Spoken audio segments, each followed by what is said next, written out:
We now move on to the closing part of this with two final contributions. And I'd like to welcome up Marko Curavic, who's Head of Unit of Entrepreneurship, Director General, Enterprise and Industry. Marko, would you like to come up, please?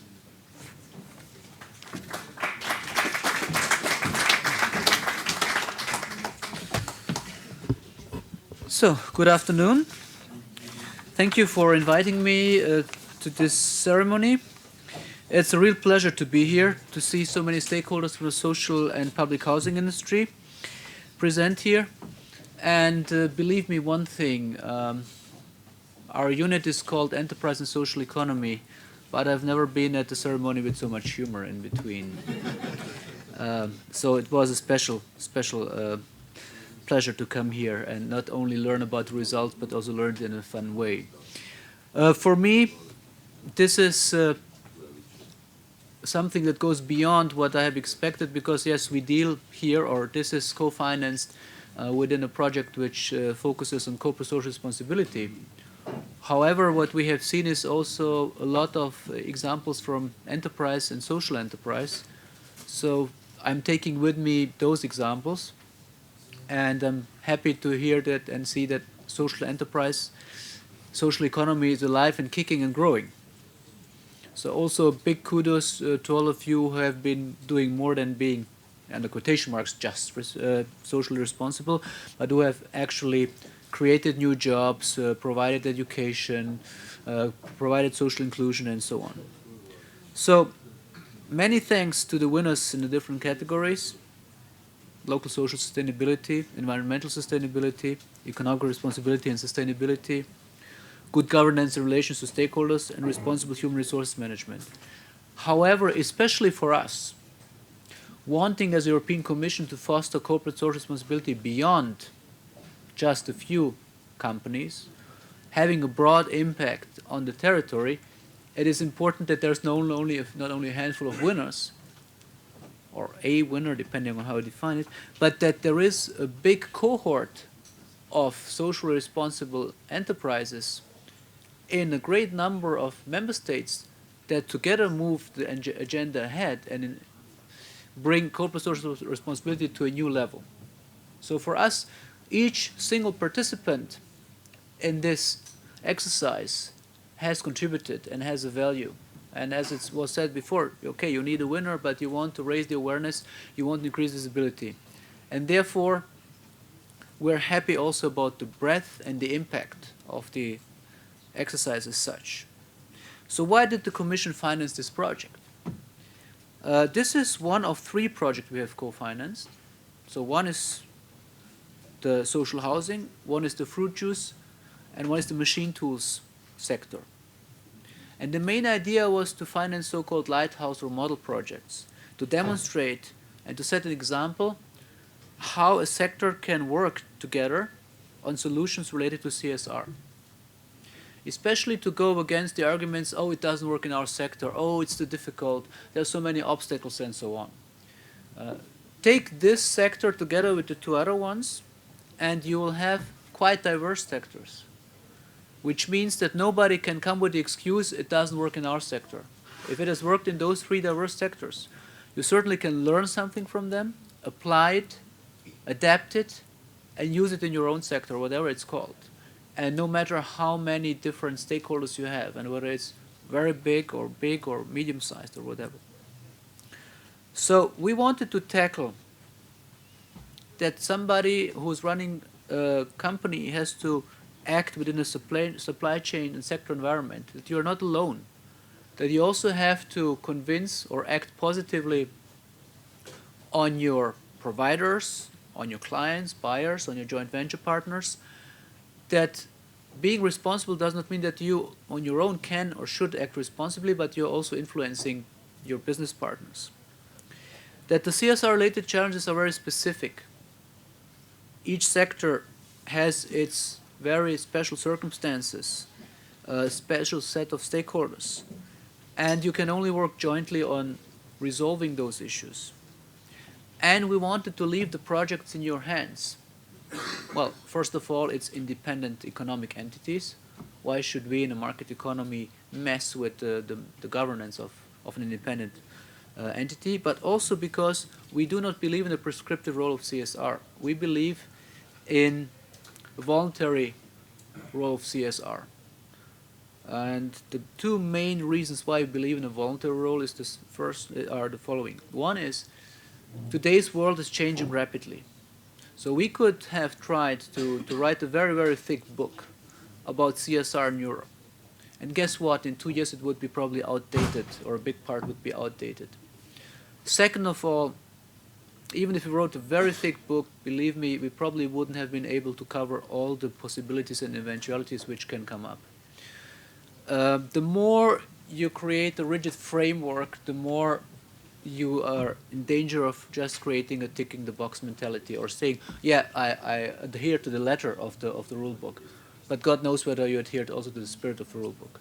So for us, CSR, certainly there are principles, but we see the principles really more as, I don't know, ethical education, responsible education, because at the end of the day, there will be situations there is no black and white, but where awareness of how to act will also bring you the right decision.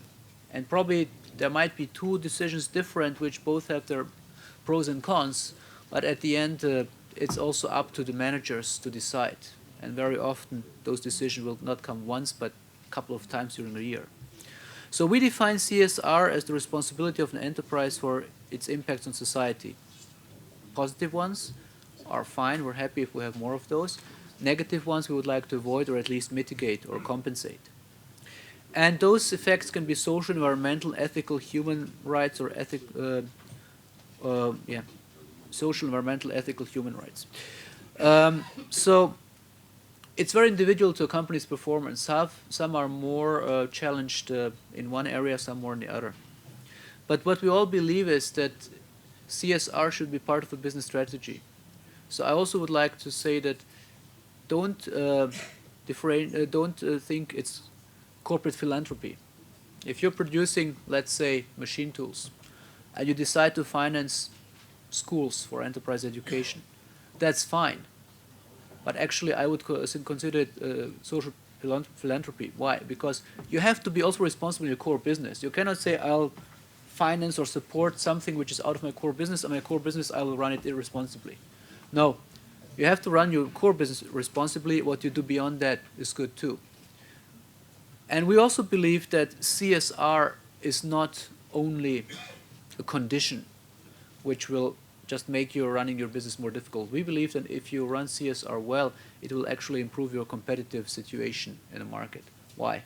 Let's start with the simplest one. It's in environmental issues.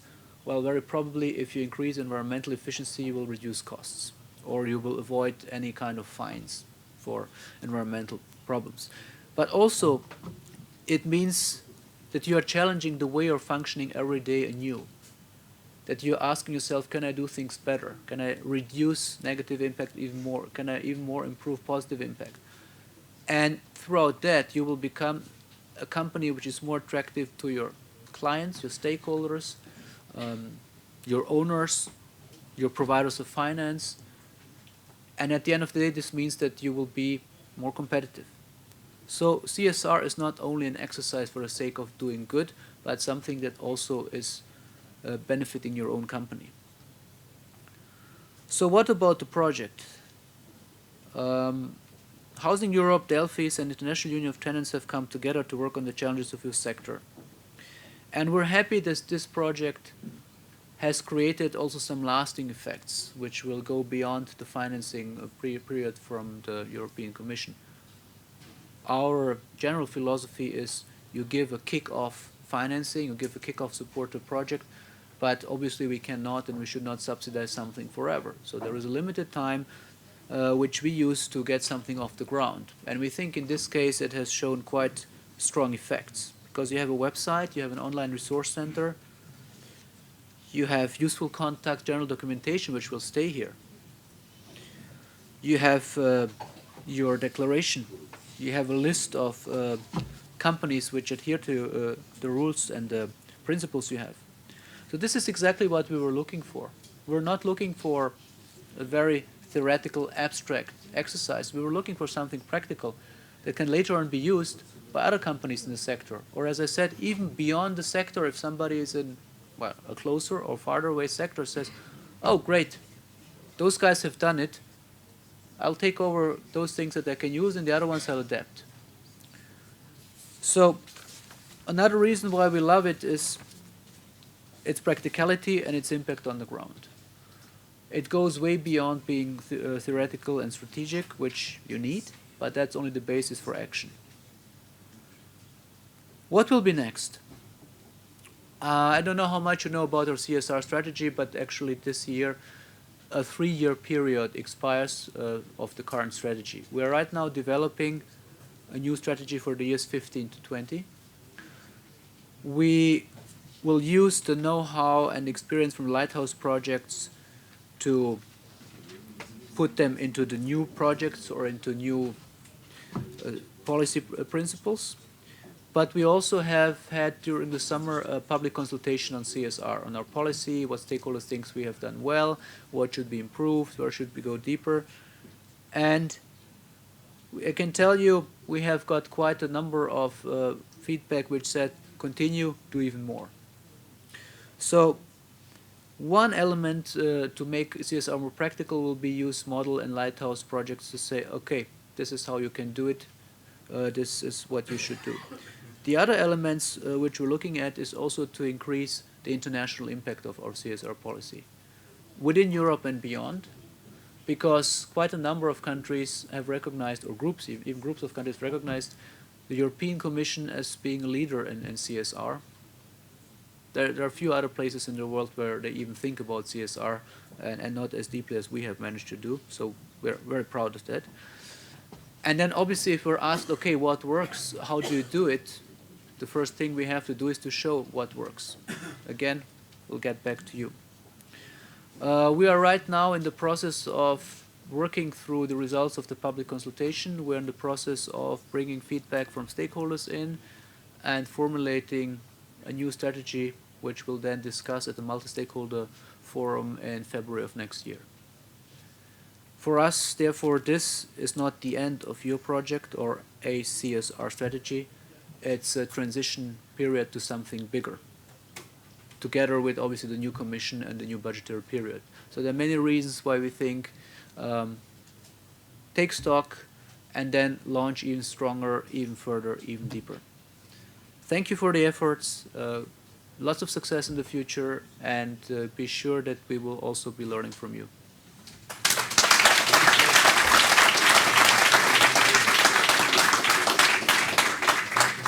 I'm very sorry, I have another appointment in the Parliament. However, the 3 organizers of the project have my contact data, so you can, anytime you want, contact me or my team for more. Thank you.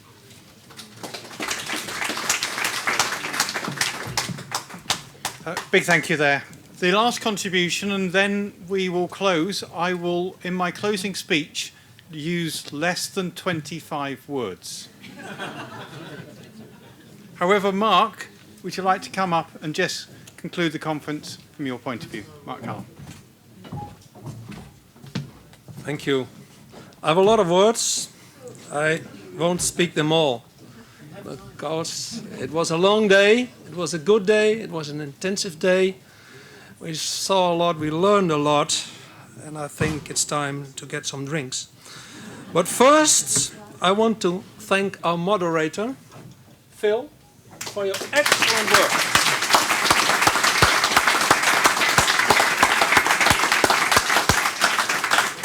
Second, I want to thank the project team that organized this day, and especially Barbara. I don't know if she's in the room, but she worked like a locomotive for this.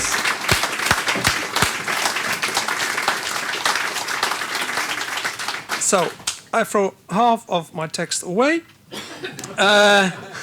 This day was not just about public relations. It's based on the type of activities which has been celebrated today. But it doesn't stop this day. It shouldn't stop this day. We should go on working on these challenges.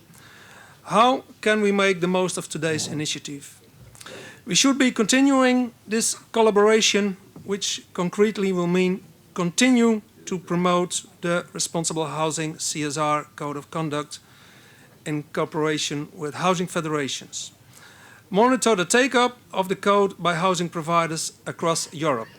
As Ronald Paping said, not only words, but deeds that count. Continue the cooperation with organizations in the stakeholder forum and promote the joint declaration so that more organizations can support it.